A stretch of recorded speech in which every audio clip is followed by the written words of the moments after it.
I can't change it, the reason you love me. Listen, you can hear them calling my name. I'm all over the place, I can't sit in one place. I'm not ashamed at all. Still finding myself, let alone a soulmate, I'm just saying. Feel like we one and the same, our relationship changed. That or it never existed. Whenever they say something about us, you listen. But fuck what they talking about on your timeline. Hey y'all, so I am excited because I am going to an African drum circle, which I'm looking forward to. It's a restaurant, but they also have an area where they do like African drum circles and dances.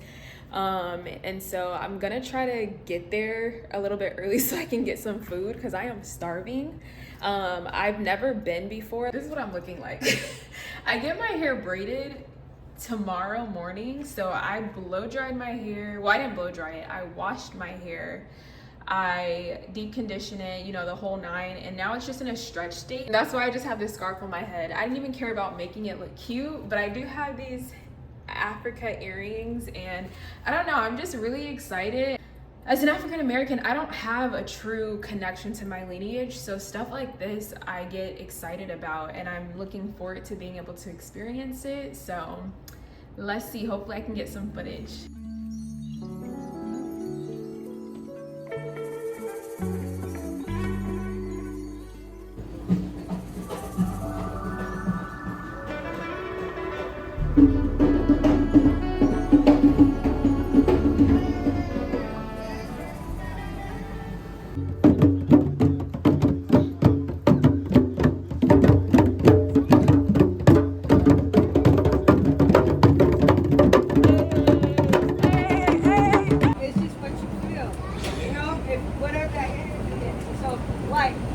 Don't ever be afraid to switch up the beat because you can add an extra sound in there that could carry the song even more.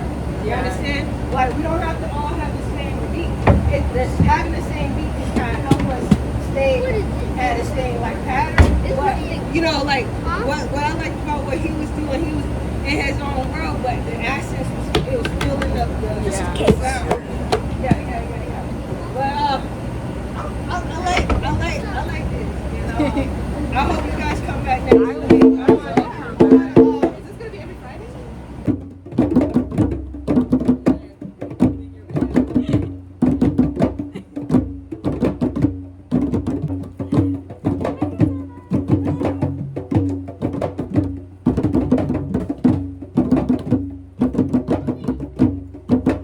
Good morning, y'all. It's actually like 11 something. This clock is like an hour fast, and I'm not gonna lie, I just got out of bed like maybe an hour ago. Not even, let me stop, like probably like 30 or 45 minutes ago.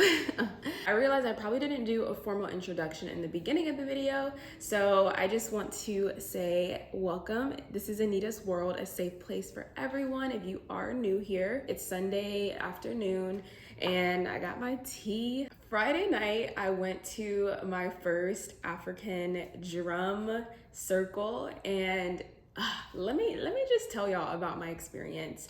I went there a little bit early just because I wanted to get some food. I was really hungry, so I got there about probably like 15 minutes early. They had like a restaurant, the dining area, a little like lounge area, and then they had an outside deck, which is where the drum circle was being held. And again, like I said, I got there early, so the person that was facilitating it, they were still kind of like unpacking and getting things ready, and they have these beautiful drums that they're like coming with, and they have like baskets and baskets of drums. They were different colors, different shapes, different sizes. And I was like, you know, obviously I'm like, do you need any help? So I was helping her out. And I was like, how do you have all these drums? And she's like, this is my collection. I thought that was cool. But when I first stepped foot outside, my spirits were lifted. Like, I don't know what it was, but my spirit was like, yeah, you made the right decision to come. And I went by myself. But the deck outside was so beautiful. It had like beautiful paintings all across the like walls of the deck, if that makes sense. More people started to show up, and there were so many different types of people, like people all across the African diaspora, but also people that weren't. There were kids, there were families, there were couples, there were people who were there by themselves. There was a baby. This lady had her baby playing the drums, and she was like, "It's good for the baby's eardrums." And the baby looked happy, so hey, there may be something behind that, I'm not sure, but I really learned a lot from the kids in that group, because you know, little kids, they're just gonna play whatever. Like, we were trying to kind of keep a steady beat, but obviously the kids were kind of just like playing from their heart. And that's really what it was about. Like, the person facilitating it, she even said, like, it's not about being perfect, you know what I mean? It's just about playing from the heart. What was really beautiful is there was this kid next to me, and he was just, at all times, he was just playing whatever he wanted to play. And it was just right. Every time, it was just right. Like, for some reason, everything he played is what we needed in that moment to really like fill up the room or fill up the space with just beautiful sound. And it almost is like, it reminded me of when I was in orchestra. I played orchestra throughout middle school, and then like my first year of high school, and I played the violin, but I also played the double bass. The double bass is a very simple instrument in terms of like the notes for songs with a double bass is like pretty basic, honestly. But if you take the double bass out of an orchestra, it's going to feel like something is missing. It's going to feel empty. And so I feel like that little kid was like the double bass of our drum circle. Like, whenever he would stop playing, it was like, we need you to come back with it. And he would just play whatever. And it just filled the space with so much joy. And I'm so glad that I went. There was a lady next to me that I met there, and she's from West Africa. She's loves to travel. Her aura was like even just thinking about it, I'm like getting chills. Her aura was so beautiful. Like, oh my gosh. And I'm so glad that I met her. We exchanged Instagram and numbers, and I think that I like made a new friend. So it felt good, because she was just saying like she likes to go to things like that. But I'm so glad that I went, and it was such an amazing experience, and I just felt connected to my inner child in that moment. And I felt like it was just very expressive, honestly. I felt like that was the purpose of it, was just to be expressive. Didn't matter what it sounded like, didn't matter if it sounded good, didn't matter if it sounded bad. It was just like, express. And that was really nice. Another thing, if you can't tell already, I got my hair braided on Saturday. I don't want to take this off right now. I did get some like goddess braids, or what they're called. So they have like the little curly pieces in it, and they're knotless braids. Literally, this girl came to my house, like my apartment, braided my hair in less than 4 hours. And she came with everything. I did not have to do anything. I blow dried my hair, but she had a blow dryer with her. Like, she was prepared to blow dry my hair if I didn't blow dry it. So that was amazing. Like, these new aged hair braiders, they be like, come with your hair washed, blow dried, sectioned. You need to buy the hair, you need to buy these products. And if you're wearing this color shirt, there's gonna be a $50 fee. Like, no. Like, and I'm serious. When I talk about the shirt thing, like, I really found a braider that I came across her on Instagram, and she's like, you have to wear a certain color shirt. I guess because, you know, like the braider that came to me, she did, you know, do content. She did take pictures and film. She had her lights and everything. So I think maybe that other stylist that I came across was like, don't wear black, because, you know, if the hair that you have is black, the pictures and content may not come out the way that she wants. But like, really? Like, let's not do that. So this braider, literally, it only cost $145 for these braids, and she did it in less than 4 hours and came prepared. I didn't have to do a thing. I didn't even have to leave my house. So I tipped her very well because she was great. I'm definitely sticking with her. I'm sticking beside her. She did an amazing job. Enough talking right now. For now, I need to eat breakfast.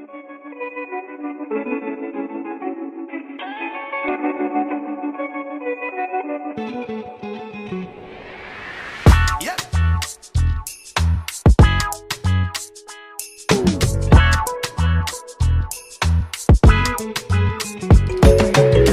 Yep.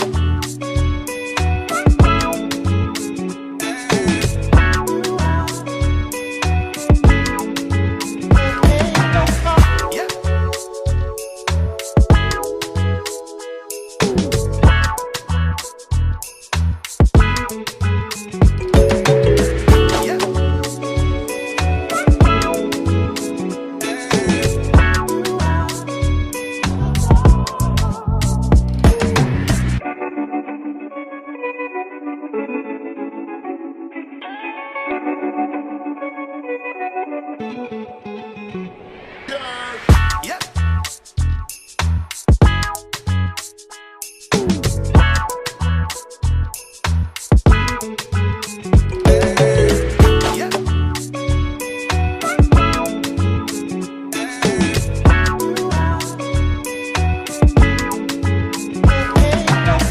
Yep. Yep. Yep.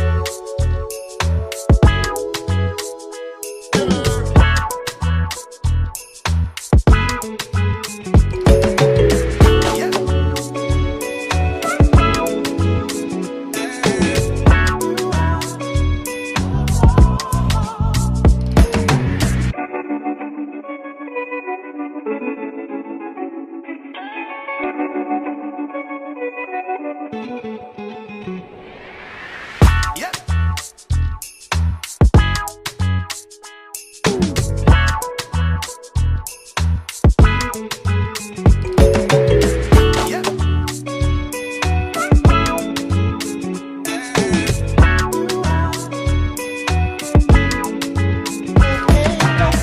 Yep.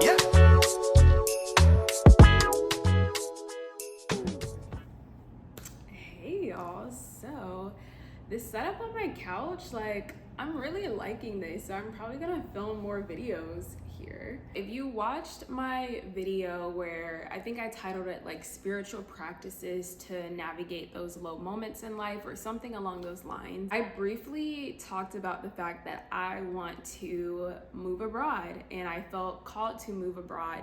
And when I said that out loud, that was the first time that I said it, and I said it as something that is going to actually happen, because you know sometimes you say things like I want to move abroad, but it's just a thought or it's just an aspiration, but you don't really know if you actually are going to pursue it. But when I said it in that moment, like, I knew that it was something that I wanted to actively pursue and that I just feel called to do. I want to document this journey because I'm gonna be honest, I don't know all the ins and outs. I'm still learning and like figuring out different things, but I at least wanted to kind of share where I am in the journey. And you know, I'll be able to look back, or anybody that follows my journey will be able to like look back and be like, dang, I remember when she first brought this up and now she's doing it. And I'll be able to, you know, look back as well and just be so grateful for how far I came. So the way that the whole moving abroad thing came about is I was thinking about how in college I wanted to study abroad, and that was an experience that I didn't have. When I was in college, I was in grind mode, I was in hustle mode, because I had to pay my way through college up until I got a job at an amazing company that paid for like my junior and senior year. I did receive some like grants and scholarships, but I still was paying a few grand, a few thousands out of my own savings account. So the idea of studying abroad just seemed impossible for me. And I I don't like loans. I don't like having debt. So taking out a student loan to be able to do that wasn't an option. Like I didn't look at that as an option. And I'm sure there are probably other options out there. Maybe they did offer scholarships, but at that time, I just didn't see studying abroad as something that I was able to do. Fast forward to now, I'm like, man, like I really wish I would have studied abroad. And I don't regret the fact that I didn't, but I was like really thinking about how I wish I would have done more research into making that opportunity a reality for me. More recently, I've come across some amazing Black women on YouTube that have moved abroad and are experiencing true freedom and living at their highest potential through that experience, and it really was inspiring. Just to name a few, Fatumata, also known as Vinyl Waif on YouTube, she was the first person that I watched that was talking about Black women experiencing freedom, and just watching her journey of her moving abroad and living in Spain now, teaching English. I was like, wow, like this could actually be a possibility for me. And I've been more recently watching Carrie Hill, who I love. She lives in Barcelona, and I enjoy watching these women's journey, and that's just to name a few. There's a few others that I enjoy watching as well, but watching these women's journey and even other people of color that have moved abroad, it became really inspiring to me because, you know, like I had this idea in my head, like, oh man, like I missed out on that opportunity in college, but it's like, I can move if I want to. Like there's nothing that is tying me down here. I haven't started life in a way that I can't just like pick up and start new somewhere else. I don't want to reflect back on life and think, man, I really should have experienced moving abroad. You know what I mean? So even if I do it and I decide, you know what, this is not for me, let me go back to the US, I still will be grateful to say that like I gave myself that opportunity. I expanded and stretched myself in that way. I have just been inspired to really take on this journey, and I wanted to document kind of where I am. With this whole moving abroad thing, there's so much that goes into it. But what I will say is it has definitely strengthened my relationship with the divine. I will say that my past self, when I was navigating just like adulthood, especially when I was in my like late teens coming into my 20s, I felt very alone, and not in a sense of like I didn't have, you know, people supporting me, uplifting me, encouraging me, but I felt like I was in it alone. I had to make it happen. I put so much pressure on myself. And now where I am in life, it's like my relationship with the divine, God, the universe, like whatever you want to call it, however you know, identify with that. I think it's personal for everyone. I don't think of God as like some deity in the sky that's condemning me for my sins. Like that may be the relationship that other people have with God, and that's your business, but that's not what we do over here. My relationship with the divine has become so beautiful because instead of feeling like I'm alone and putting this pressure on myself and stressing myself out and feeling overwhelmed, literally going through this journey, especially with me deciding to move abroad, it feels as if spirit is holding my hand through it, like letting me know like, hey, you're not alone, like we're gonna go through this together. And it may sound crazy, I don't have any anxiety because I'm like, even though I am going to move alone, I know within my spirit and within myself, I'm not alone. And even if I make a mistake, even if I forget something, even if I do something wrong, like I'm ready for all of that. I'm ready for all the things that this journey is going to bring along my path, because I know that the divine is like guiding me through this. So I'm very grateful and very excited. In terms of where I am in the planning process, I created a little like template for myself, I guess. It's kind of a work in progress. for moving abroad. So right now I'm in the research and planning phase is what I'm calling it. And I just wrote out a list of like questions for myself to really think about as I'm going through this process so that I can research and dig a little bit deeper into that. So the first thing that I put on here is, where do you want to go? Choose your top 3 locations. The more specific, the better, but also be open-minded. And so I have, and this is in no particular order, but I have Barcelona, Spain, which I'm excited. Last night I just booked my flight to Barcelona, so I'm excited to be going there. I have Medellin, Colombia, which I want to plan a trip there. Probably 2024 is when I'll go. Spain, Colombia, and Africa are like the places that I have been thinking about as like my top 3. But if I did have to say, like, the one that I'm thinking of the most is Barcelona, Spain, but I'm going there first to see, like, is this the life for me? And then we'll go from there.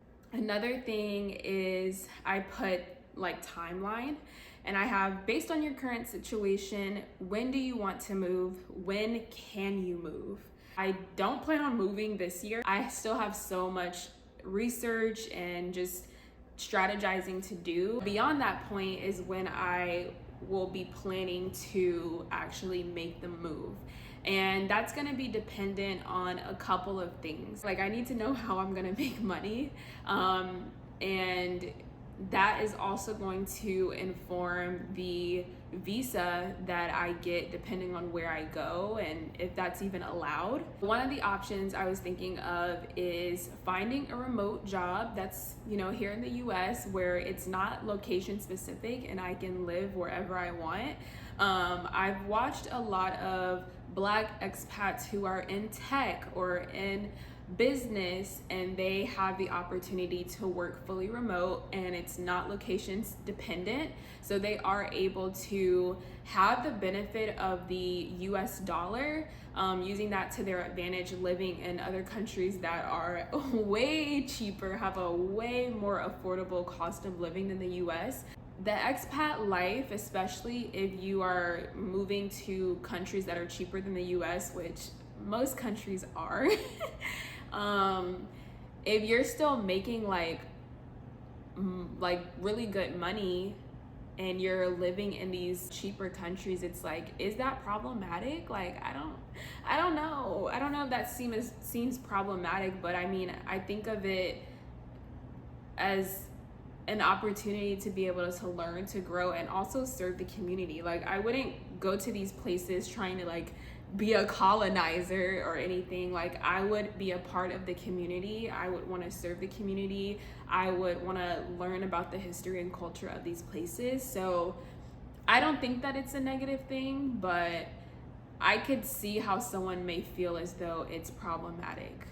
Let me know what y'all think. If I go the route, which is another option I have in mind, which is teaching English abroad, then when I move is going to be dependent on when that contract starts, which is typically based on when the semester starts, or they do it by term, or whatever the case may be, based on like the school year. When I move will be dependent on what my career path is at that time. Another thing is visa type is what I put. So I said, what are the requirements for the visas that I would fall into?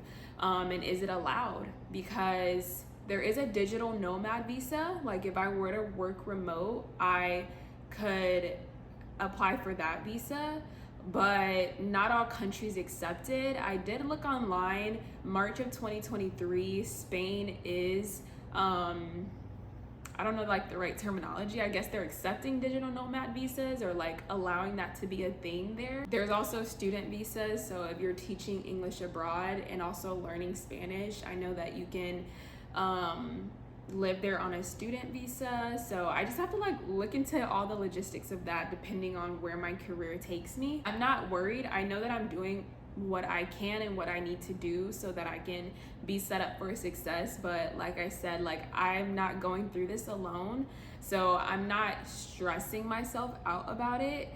And I also feel very comfortable because I have a really good cushion savings. Past Anita already is helping future Anita, so it's like we're good.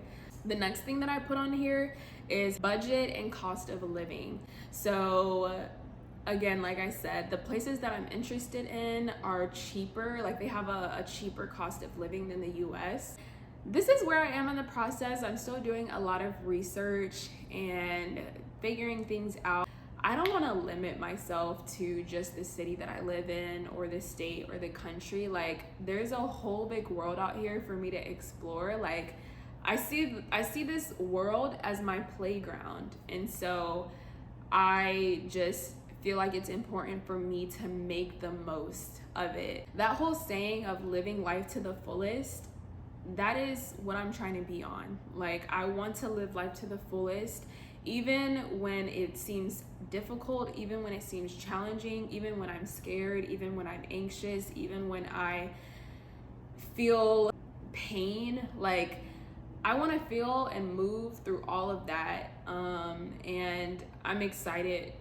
Like that's all I can really say is I'm excited. So I wanted to document where I am in this journey, and if you are an expat, or you know, if you're someone who is living abroad currently, whether it's for a few months, whether it's long term, like definitely let me know your journey, if you have tips or resources, if you feel like I'm on the right path.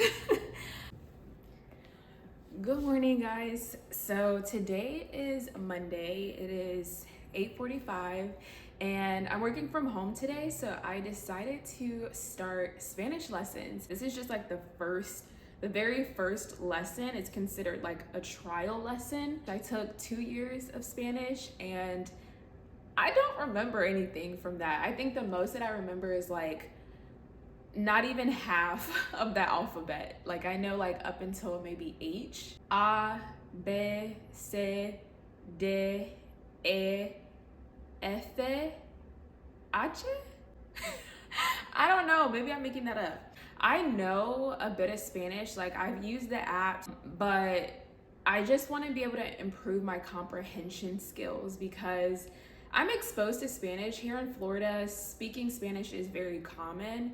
And I also feel like after visiting Guatemala, where I was kind of not forced to speak Spanish, but it was just all around me. Most of the people there spoke Spanish and not English.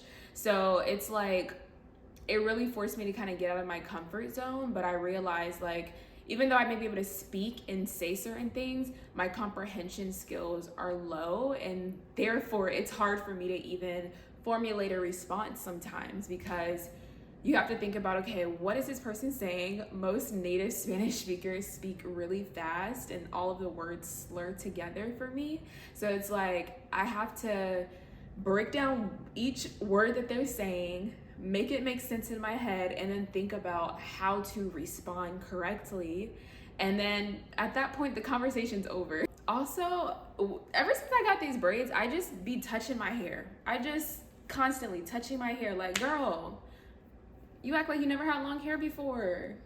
I haven't, not this long. I haven't had braids in a really long time. I've only gotten braids maybe like a handful of times, maybe not even. Like this is probably my third time having braids. So I'm a little, you know, excited. I'm about to join my Spanish lessons soon. My Spanish teacher lives in Medellin. Which is exciting because Medellin is one of the cities that I'm considering moving to. Hola, buenos dias. Buenos días, Anita, ¿cómo estás? Bien, estoy cansada. ¿Y tú? Estoy bien. Estoy descansada. Es opuesto. Oh, so it's like the opposite of cansada. Exacto. Got sí. you. Okay. Porque dormí muy bien. That's good. ¿Y tú? I only got like 4 hours of sleep. I'm going to ask you questions. Okay. Voy a hacer preguntas primero. Okay. Para conocer tus necesidades, Okay. to get to know your needs, Okay. what you need, right?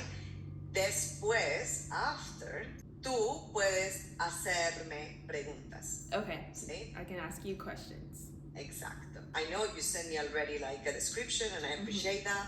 So I know now a little bit of what you need and what's your goal.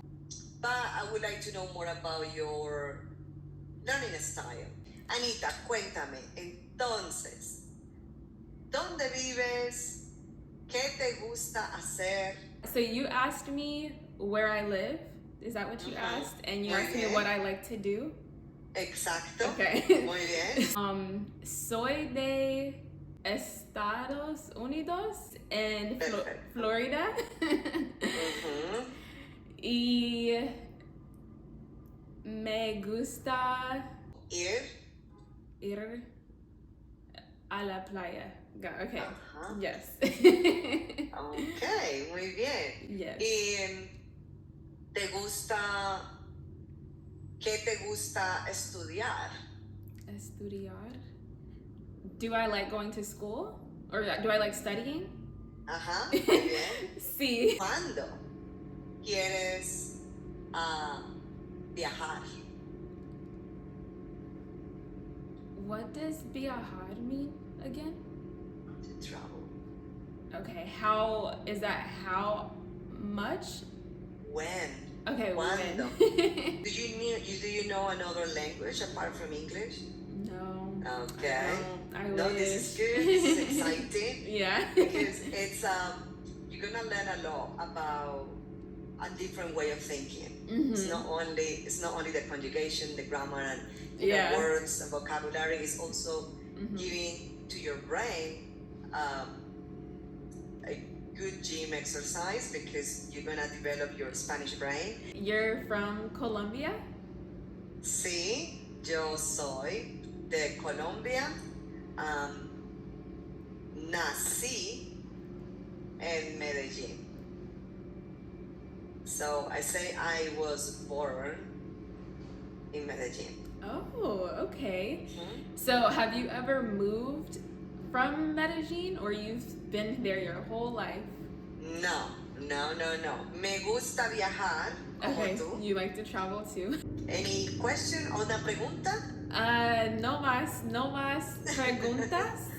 No más preguntas. Muy bien. So just to close this session, I would like to say that you have naturally a good accent in Spanish, very neutral. Gracias. I also would like to say that your understanding, like from being like A1, is quite good. You kind of grasp and try to understand it Thank you. from the words that I say, and that's also very good for your learning process. Thank See? you. So there are like 2 skills that you already have. So it's gonna be awesome. Nos vemos. Ciao. Buen día.